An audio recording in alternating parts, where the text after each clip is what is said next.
I'm Margaret Worski and I'm Director with the Joint Improvement Team, and we're hosting the series of events this week with our colleagues in NHS 24, Scottish Centre for Telehealth and Telecare and our European partners. So this has been a very important event today, and really all the activities around the Telehealth and Telecare Week to the work that JIT's involved in with regard to really supporting the sort of service redesign and changes that we need to see in order to address some of our challenges and to achieve the outcomes we would want for people. But in terms of telecare, which JIT had a key role in developing, you can now see evidence that telecare is becoming integrated into the way social care in particular develop and assess individuals and support plans. So I think telecare has a minimum impact for some people in terms of just some security and some safety. But I think for others with sort of higher needs, I think it provides a much greater supportive environment, reduces risk and allows people to remain as independent as possible. I think the real opportunity though is in terms of how we integrate the telehealth and telecare agenda, and clearly we've got a number of areas of work underway. We're working with our European colleagues on smart care and United for Health, which again brings us huge opportunities to learn from our European partners, but also for Scotland to share some of their experience. And as we go forwards to health and social care integration, again I think how we can integrate the tools and techniques we have, I think, to focus on those people that need our support and care. I suppose one of the key pieces of learning is that none of us have the answer, so I think it is about us working really collectively together to share our learning and the developing evidence base. And I think as we continue to do that in dialogue with colleagues in the UK and colleagues in Europe and beyond, I think that will help us navigate, I guess, some of the uncharted territory that we need to go forward in. So for me it's really about making the connections, and none of us is smart as all of us really, and we need to continue to collaborate and to learn from each other as we go forward. I'm Doreen Watson and I work with the Joint Improvement Team's Action Group for Telecare, and I'm here because I'm really interested in both the telehealth and telecare agenda. I think the agenda to bring health and social care together is making strides and making inward strides to providing more within the community. I think telehealth and telecare will improve that because it allows people to have the care when they need it and not programmed visits to check on people. And it's probably the least intrusive, which is what people want, I think, to be able to live their lives, but in their own homes, and more importantly, I think, in their own community. The whole world's trying to do the same thing. They're trying to integrate people's health and care, and they're trying to make that accessible at a community level rather than hospital-based setting. I'm Linda Saunders. I'm the Telecare Development Manager for Falkirk Council. And my purpose in coming to the conference today was to keep myself updated about what's happening in telecare and telehealth in Scotland and in Europe. I think there's still a huge amount of work to be done. I think what we're beginning to see is the very beginnings of the integration agenda between health and social care, but I'm not so sure that we're seeing the same kind of progress being made towards the integration of telecare and telehealth. And this conference, for example, is a clear example of there being a clear focus on telehealth, but hardly a mention of telecare at all. Which I find quite surprising considering the hard work that's been done across the whole of Scotland in the last 4 or 5 years to progress the telecare agenda on its own with the funding from the Joint Improvement Team during those years. I think the key piece of learning I'll take away from today's event is that there is a lot of progress being made in relation to telehealth care, and particularly to telemedicine, but that there is still a huge agenda that needs to be addressed to ensure that telecare and telehealth care are inclusive in the progress that's being made within Scotland.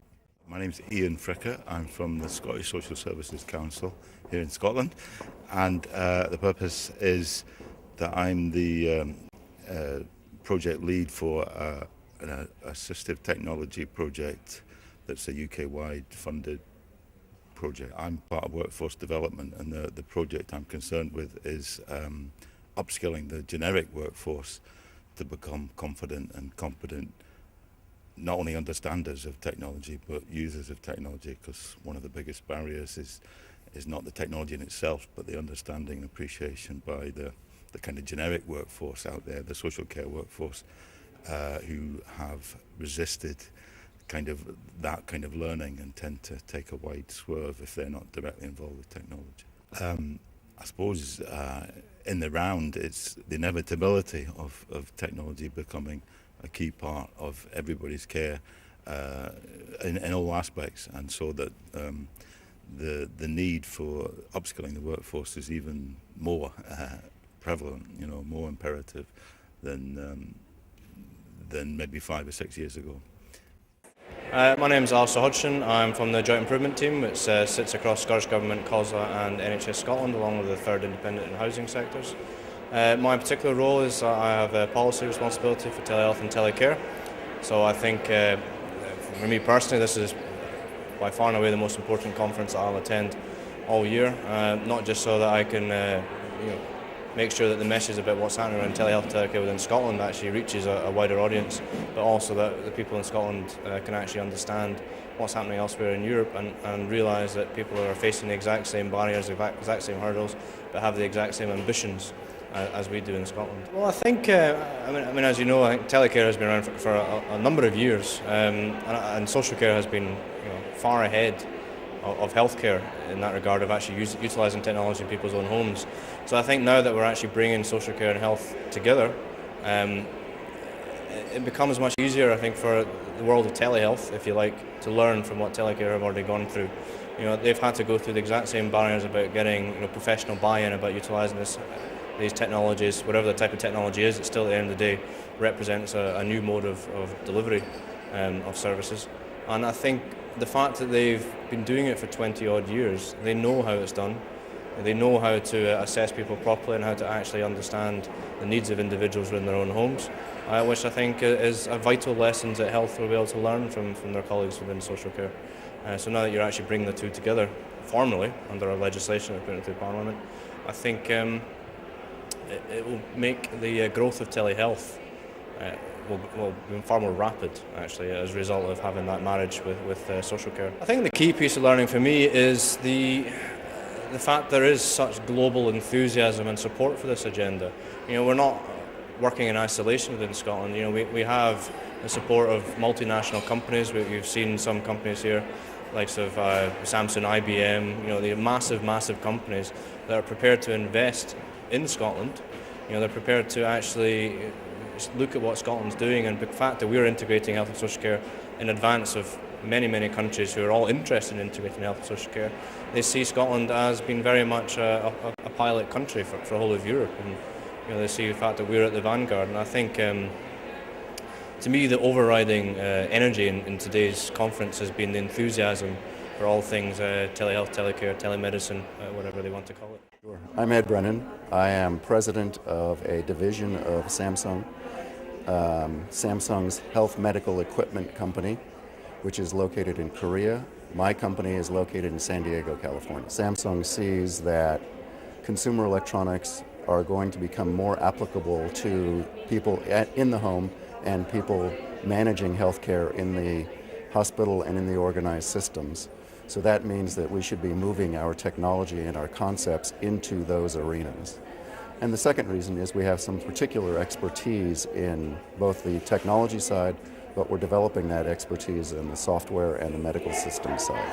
Ultimately, telecare and mobile solutions have to be more efficient or provide better outcomes. Otherwise, they're not going to be adopted. Because ultimately, it's all about how do we control the costs around healthcare and how do we make it more efficient in delivery. My name is Suhan. I work as a program manager with the Centre for Connected Health and Social Care, which is part of the Public Health Agency in Northern Ireland. The reason why I'm here today is Northern Ireland is very similar to Scotland in terms of the problems that we have with the elderly population with long-term condition, social care issues, and therefore I'm hoping through this actual conference we'll get to meet people with ideas and innovation and things that we can actually learn and share our ideas with what they have over here. Well, in Northern Ireland we have implemented a telemonitoring service which is across the whole region, so patients have been benefiting from being able to measure their own vital signs in their own home, and this has helped them tremendously in looking after themselves, not having to travel to hospitals. They're able to monitor their own condition in the home, look at the readings, learn about what actually, how lifestyle behaviors can actually impact on their health. And again, it provides them and their carers a level of reassurance as well that they're actually on top of their conditions. They can actually look after themselves. There are lots of people who are very, very keen to develop new ideas, and actually there is probably going to be solutions for all of us, and probably again just learning from a lot of other people and listening to the experience to date. My name is Marlene Harkis. I'm a Service Development Manager with the Scottish Centre for Telecare, Telehealth, and NHS 24 hosts that service. I've just started to work for the organisation quite recently. I've previously worked within local authority, within social work. I've worked there for 30 years. So this is quite a change for me, and it's an area that I'm particularly interested in. There's work that we're involved in already that's building blocks that's taken us part of the way there. I think technology, though, is going to play a significant part in that. Part of the work that I'm doing is looking at the falls pathway and how we use technology to better coordinate services, looking for a shared care mechanism for both health and social care practitioners and for the service user to coordinate the information that's going to bring about better outcomes for them. I've learned quite a lot today. I think for me in this new job, I'm still learning about the potential of technology, and I think there's really innovative providers here today, and that's the key thing that I've learned is how advanced it is. My name's Heather Lang. I'm the Manager of Assessment and Supported Housing Services within the City of Edinburgh Council, and primarily that means I manage the technology services within the City of Edinburgh. So I'm here today just to get a feel for the wider telehealth, telecare, telemedicine, find out what's going on and where we fit into the wider picture, particularly in the links with social care. As part of a wider package of support, technology is playing into that, so it's having a major impact. I'm looking to see where our European colleagues are, if there's anything we can learn from them and bring back to our own house, but it's particularly about sharing what we're doing with them and taking things forward for them as well.